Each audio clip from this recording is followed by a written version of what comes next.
I figured that if I was going to have to follow Kenny, I was going to have some props. So Thomas is here with us today. I'm a Philly girl. Are my slides up? Okay. And is this the thing that moves? Oh, cool. Okay. My job is to talk to you about resilient systems of care and what that means. Well, we have to know what we're up against. We have to know what we're dealing with. We need to know how exactly do things change. We have to know how to get around obstacles to change, and we need to know how to create the context within which that change can occur. Well, what are we up against? We're up against some really bad stuff. Humanity's traumatic past. It has not been easy for a human being to be a human being, and it is miraculous that we have survived, because there are all kinds of ways we were designed to be eaten by very hungry animals that were a lot bigger than us. But as a result of that, we are really up against our own biology, our own psychology, and our own sociology or group dynamics, because we're not prepared to live really in the environments that we live in. And H.G. Wells noted that, right after World War I. He said, human history becomes more and more a race between education and catastrophe. And that's really what we're all here about, is how do we educate people about this amazing information we now know.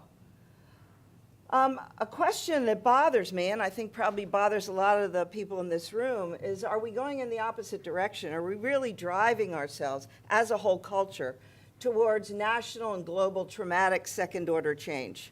This is the 10 best post-apocalyptic movies just of 2013. No movies about a vision of getting past this. The last time that happened was the original Star Trek. I'm a Trekkie. So all we get is constantly bombarded as whole cultures, and of course so does the next generation and the kids. And that's really actually, when you step back and look at it, very frightening. And this is what could happen. For those of you in the back who can't see, a bunch of guys down there talking to each other, two guys on a stage doing a piece of theater, a rock's coming down, and the two guys down there saying, "You're going to hate how it ends." So my real question, I think, for all of us is, can we consciously, deliberately evolve quickly enough to avoid the many ways that we have of becoming an extinct species? And I think it's really still an open question. I think the key to answering that question and maybe coming out with a future is adverse childhood experiences and study and all that it means and everything that we've been here to talk about. Because it's really hard to change effects if you don't know what's causing things. And now we know a lot more about causality, about where all this complicated stuff that plagues our culture and individual people is coming from. Well, what are we dealing with? We're dealing with living systems. So when we talk about creating resilient systems of care, all of our systems of care are alive. And living systems theory, it's really a general theory that was first really explicated in 1978. It's a general theory about the existence of all living systems and their structure, interaction, behavior, and development. And this slide says, warning, systems always create curves ahead. And that's why it's so hard to work in systems, is that they are not straightforward and they are not linear. Systems, what is a system? In case you need a little review or remembrance of what systems theory, as you learned it hopefully at some point in time, it's a lot like the human body. The human body is totally interconnected and interdependent, and that's what a system is. It's a set of interconnected elements that are interdependent, so that changes in some element or their relationships produce changes in other parts of the system. And the tricky part about it is that the entire system exhibits properties and behaviors that are different from those of the parts when it's put together. So when the system is all put together, something emerges out of that that can't be explained or reduced to its individual parts. That means we have to understand complexity theory. It means we have to understand the science of change as it's developing in complex adaptive systems. Well, that's really also pretty challenging because there are lots of paradoxes that exist in living systems, whether we're talking about you or your family or the mental health system or the whole social service system, anywhere, the child welfare system, it doesn't matter. Living systems are complex, they do adapt, but they're constantly changing. Yet, at the same time, all systems resist change. All systems try to become homeostatic, try to maintain an equilibrium or a balance. At the same time as that, however, the most stable equilibrium is death. So this whole issue of change but not too much, and how fast and how coherently do we change is pretty important. Simple cause and effect explanations of anything in a system break down as soon as there are two or more variables. Simple solutions to complex problems don't work. And all of our significant social problems are complex. They are what's called non-linear, while our preferred solutions are simple and linear. And therefore, they're doomed. They won't work. And because they're alive, our systems are very vulnerable to stress, particularly chronic and repetitive stress, and they are vulnerable to trauma. And the experience can be as devastating to a whole system as it is for individual people. Now, you might be able to relate to this slide. This is everybody in healthcare, mental health, social services. That's what they're experiencing. Does anybody want to disagree with this? Any? And now the next slide is the slide you are never supposed to make. See that little orange box in there? That is where you have worked, where you work now, or where you will work. That's what it feels like, and therein lies the problem. I made the horrible slide to illustrate the enormous complexity of this, because it's not an issue of right or wrong. All of these forces are trying to do something good, but there are very few people that are supposed to address all that. And the burden on us, all of us, is absolutely enormous. The result when that keeps happening, and it's over and over, and it's unrelenting, is what I've called organizational hyperarousal. And that means when everything is a crisis. And I just want to give you a quick overview about what that looks like. Well, in a crisis that is repetitive, what you get in a system is a loss of basic safety and trust. People just don't feel safe with each other. They don't trust each other. Comes out in a whole lot of different ways. But the major way it comes out is we stop being able to regulate our distress. So people are popping off all over the place or withdrawing or doing whatever they individually do when they're emotionally distressed. In a system, it leads to communication breakdown. More and more, in the business world, the things we call elephants in the room are called undiscussables. So the more and more accumulation of elephants in the room. Elephants are big. Imagine a couple of them in here, no room for us. And that's what happens in an organization. The organizational grapevine that carries 70% of organizational information gets poisoned, nasty rumors, horrible gossip, misinformation. There are thus increased interpersonal conflicts, and therefore there is less healthy conflict, healthy discussion. You get boundary issues. Boundaries in living systems have to be semi-permeable, but if they get too rigid or too loose, the system starts to fall apart.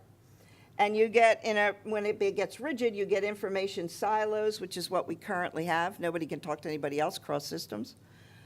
And then you start forgetting. The systems start forgetting what they used to know that was effective.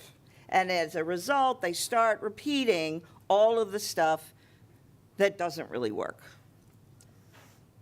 As that happens, people start losing hope, and they start dropping out in one way or another. Even if their bodies are still there, their minds aren't there.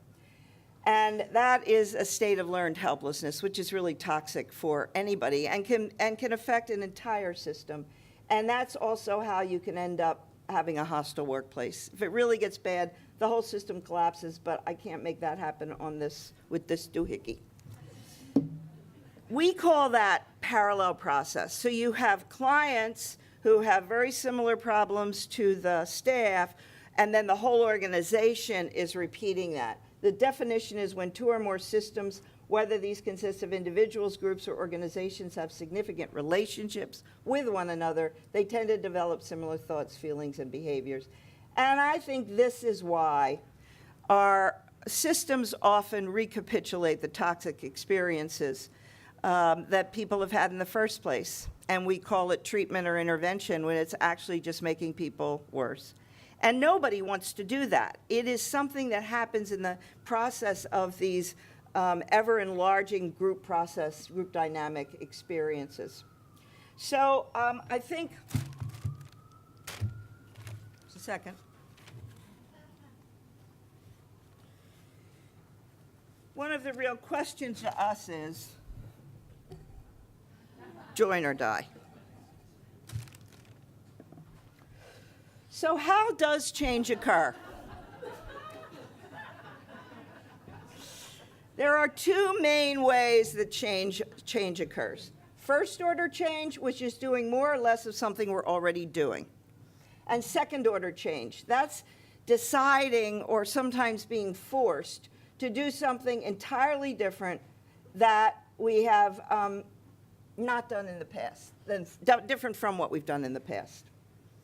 So I thought that was cute for that. First order change is based on top-down, leaders tell people what to do and they do it. There's adjustments that are made then within the existing structure. It's doing more or less of something. It's reversible. It restores the homeostasis, which is what it's always about. Something has disrupted the system and it's meant to get it back in balance. It is not transformational, and new learning is not required, and the old story that's always been there can always be told. Second order change is very different, and the butterfly, of course, is the symbol of second order transformative change. It's sudden and unpredictable. It's a new way of seeing things. It's about shifting gears. You can't go backwards. It often begins not through the formal system, but through the informal system. It requires new learning, and a new story is told. It is transformation to something quite different than existed before. So the larvae to the butterfly, that's why that's an image. Living systems go through both. So you can't make transformation happen, and really that's what has to happen in our systems. You can't make it happen, but you can remove the obstacles and you can create a context within which transformative change can occur. And I think that's what we really need to be thinking about. But how does that work? According to chaos theory and complexity theory, a system is drawn to a certain attractor fields. Think of them like magnets that keep a system in place. So it's kind of like, you don't like to exercise, your doctor tells you you have to exercise, you sign up for a gym, you go the first 5 weeks, the first week you go every 5 days. And then the second week you go 3 days, and the second you go 2, and then that next week you're really busy and you don't go at all. And you're back to your equilibrium state, which is your attraction really is not exercising, it's sitting at home and watching TV. Okay, every living system has an attractor field that holds it in place and keeps it steady. A little movement may perturb the system. You may get a funding change, or somebody leaves, or a leader goes away, and you may have a perturbation, it's called, for a little while. But as soon as possible and through first order behavior, the system will seek equilibrium through these things called equilibrium-seeking processes. So will our field if we're not aware that this is happening. Well, to really get transformational change, you have to be able to do what's called, in a system, double loop learning. There's single loop and double loop. Single loop learning is we look at what we do, we see the results, and then we problem solve and try to do what we do better, which is fine, but if you really want transformative change, it's not enough. You have to do double loop learning, which is you do that, and then you also look at your results and question whether your underlying assumptions are even accurate. That's what ACEs is doing for the field. That's what trauma is doing for the field. It's making our question all of our basic assumptions that we've made in the past about human nature, really, about human beings and what's happened to them. Well, if they do not right themselves, if first-order change in a system doesn't work, then turbulence increases, and the system doesn't restabilize the way it was, and it is now on what's called the edge of chaos. Now, that may sound scary. It's called a far from equilibrium condition, but actually, the system has become loosened. It's not locked into place anymore, and it's not dissolving completely and dying. It is actually where all creativity and innovation and transformation occurs. A system, whether it's an individual or a family or an organization or a whole country, has to get out on the edge of chaos for anything really transformative to happen. However, it makes us really scared. It's a really uncomfortable place to be. And the outcomes are unpredictable. You do not know ahead of time what's going to emerge. That's the whole point, that it's going to be something new that you've never seen, so you couldn't really predict it. It is change, it's the need of change to be released. Well, how does that happen? Well, a new paradigm has to exist for that to happen. Thomas Kuhn wrote about this in the last scientific revolution. A new paradigm has to exist, and we have that. We now have a very different paradigm for human nature and for what goes wrong with human beings. And a new paradigm has to exist, but you also have to then have the emergence of what are called strange attractors. We'll get back to that. When that happens, a system will self-organize. It doesn't have to be told what to do. It will self-organize in this transit through a chaotic, turbulent process. And that can go in different ways. It may lead to increased complexity, or it may lead to regression, disintegration, to life or to death. You just don't know ahead of time. Self-organization is a process by which a structure or a pattern emerges that is not directed by anybody. It is really an emergence out of what has already happened. An emergence is the outcome of self-organization. It's a new state or a new condition that we've never had before. Well, what ACEs is telling us is that aiming at individual change in all the people that we work with, it's necessary. So all the things we're doing about finding better treatment approaches, I mean, it's necessary, but it will never be sufficient. We now know there are so many more individual issues than we could possibly have enough other people to address. It's just not, it's not possible. So we have to think about second-order change and how we bring that around. Our systems of care need to be engaged in second-order transformative change, which again is scary, but it's urgent. The clock is ticking for every child in America. Every moment that we don't have solutions to these problems, every moment we're not preventing childhood adversity, a kid is basically going down. So there is a real urgency about finding these solutions, but there are also significant obstacles. What are they? Well, Not enough knowledge is spread around yet.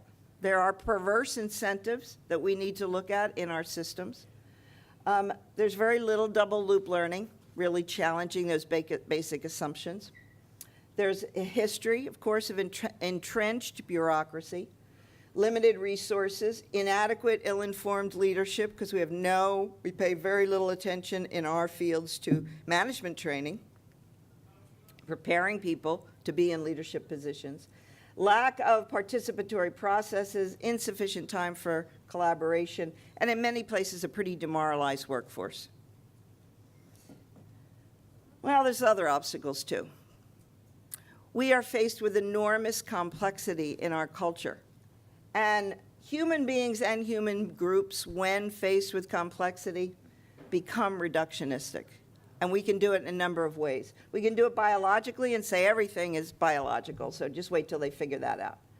We can do it psychologically and say, no, everything is about the individual. And we just need to have all those treatment approaches and we'll be fine. We can do it socially and say the whole thing, it's all about culture, class, race, war, all that. And if we fix that, then everything will be okay. Or spiritual. You can't do anything really. You have to wait for God and pray a lot. All causes supernatural. So that's how, different people will reduce in the face of anxiety. And actually, we need all of those. We need to understand the biology and the psychology and the social aspects, the social dynamics, and the spiritual aspects of healing, of how people have developed problems and how they heal. But the result of that is that through the 20th century, this is a British philosopher who said, as a result of reductionism, we've come to know more and more about less and less. And perhaps the biggest obstacle to change is that when change shows up, something old stops and something new begins. And that means all change involves loss. So resistance to change isn't really resistance to change, it's resistance to loss. And we don't like grief. We don't like losing. And so that may be, wherever you are, the biggest obstacle to change. We are up against not only humanity's traumatic past, but the incredibly astonishing power of humanity to repeat their past. And that's because of trauma. Trauma shatters the sense that it's called a sense of coherence, that we can understand, manage, and find meaning in our world. And we have a long history of ignoring trauma, of knowing it and forgetting it, because it's too much to bear and we don't know what to do about it. The current attractors that keep our systems in equilibrium now, I'll tell you what I think they are. It keeps everything very stable and keeps it from changing. Money, power, fame, and fear. Everything rotates around that. The whole culture, our little organizations, wherever you are, that is what keeps us from any kind of transformative setting.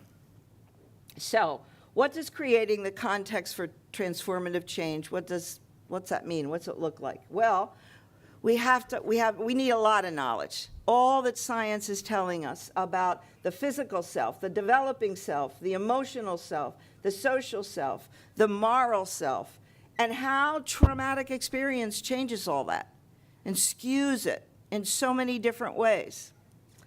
And we have to reckon with the paradigm that we're moving towards, make it a clearer outline, distinguish it, figure out how to work within it. Because this paradigm says that everything is connected to everything else, that it is enormously complex, that it is a living system, and that if you get out of its way and give it feed it, it will self-organize. That life is self-organizing change, and it is nonlinear. You can't direct it exactly. You can create the conditions with which it happens, but you can't make it happen. That's what transformation is about.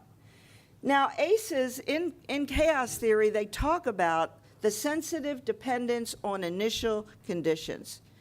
And that's why the issue of childhood adversity is so important, because what we're talking about is that sensitive dependence, that it doesn't determine what's going to happen, but it does influence. History influences the future of any system's evolution, but it doesn't have to determine it because the system is alive.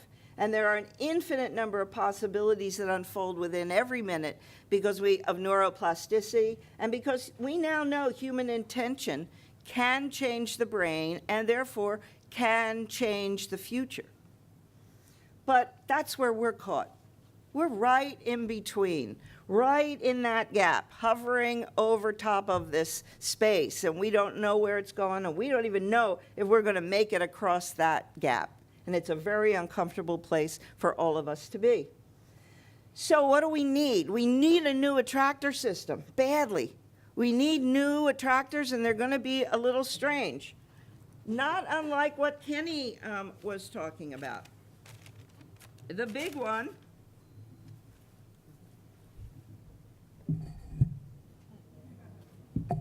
we need love. We need love. We need safety, real safety, not just physical safety, but a focus on psychological, social, and moral safety as well. We need trust, to be able to trust each other, which is significantly social trust way down in the past 30 years. We need healing, we need health, we need freedom, we need participation, connection, fulfillment, and meaning. And we have to figure out, using the ACEs data and using all the science, how we build an attractor system that actually pulls people more towards that and away from what it is. ACEs demonstrates that all context matters. Every part of being a human being, every experience that human beings can have, it matters to outcomes, to what's going to happen. So creating a context for emergent transformative change is no mean feat. And it's really hard because we're all immersed in science and trained in science, and that's a very, very linear way of going about things. And it's great for certain things, but it's not enough for what I'm talking about. So my work is around the sanctuary model, and it's really about trying to figure out, I don't say we've got it all figured out, but we are working on, so what does it take to create a system that promotes far from equilibrium conditions in a safe enough way that things don't entirely fall apart? Well, we know that people need knowledge. They have to share a knowledge base. And it's all the knowledge that we've been talking about for 2 days, and a lot more than that. They have to share values as a whole system. Everybody in the system, from the maintenance folks and the food service folks to the board members and everybody else. And those are commitments to nonviolence, to emotional intelligence, social learning, open communication, social responsibility, democracy, and growth and change. And they're interactive, and you can't cherry pick them. You got to do all of them. And it is really challenging to have to live to a value system.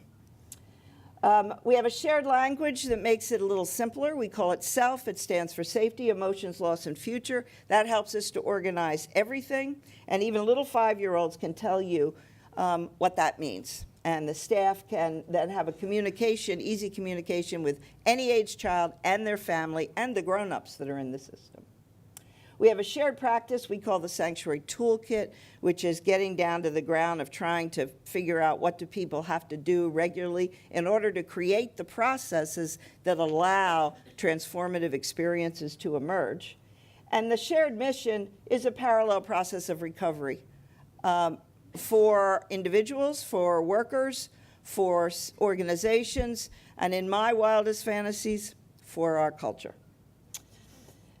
Jim Wallace wrote years ago in The Soul of Politics, he said, the truth is that we are in a time of transition. It's an in-between period when the old is dying and the new has yet to be born. The values, assumptions, and structures that have governed us for so long have come to their logical end, even if they haven't died. And we now find ourselves at a dead end. And that's what I find scary.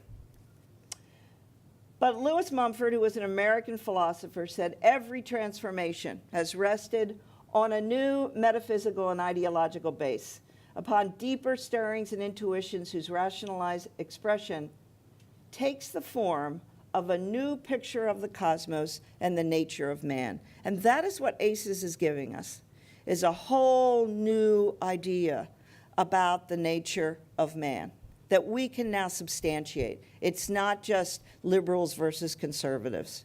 It's really about what science is telling us about what people are really about. So we have some choices. Right now, we live in a world where human intelligence and technology are coming together. And we have to decide whether that's going to create heaven or hell. And that is our choice. We, the collectively we, will determine the door we pick. It really is a choice. And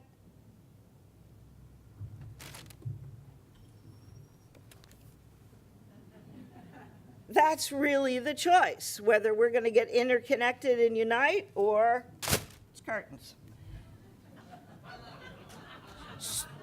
Stu Kaufman said, "The web of life, the most complex system we know of in the universe, breaks no law of physics, yet is partially lawless, ceaselessly creative. So too are human history and human lives. This creativity is stunning, awesome, and worthy of reverence.